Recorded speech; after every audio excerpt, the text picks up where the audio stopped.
Number 1, parachute सबसे पहले किस मुल्क में बनाया गया था?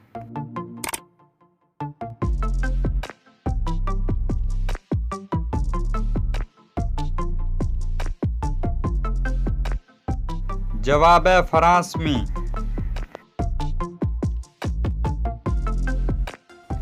नंबर 2, किस मुल्क के लोग बर्थडे नहीं मनाते हैं?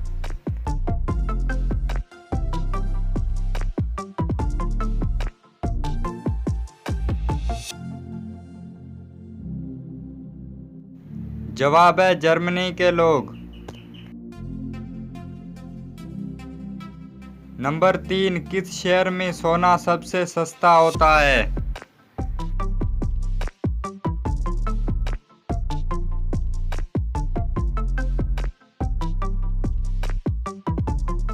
जवाब है लंदन में।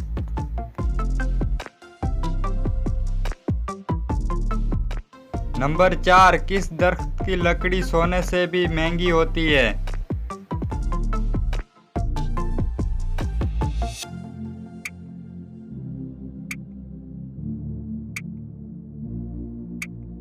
जवाब है लाल चंदन की।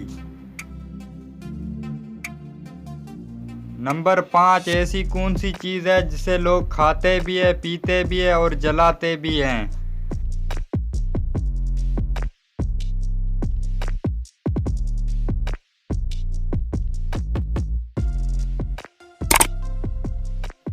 जवाब है नारियल।